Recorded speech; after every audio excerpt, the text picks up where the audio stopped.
One of my favorite things about cycling is just being able to see nature, being able to stop and enjoy and appreciate nature.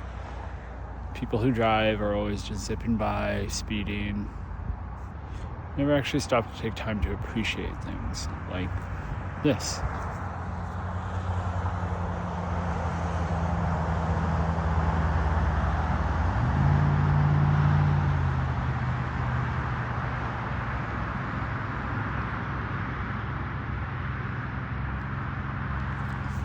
Sometimes you just need to slow down and appreciate things in life.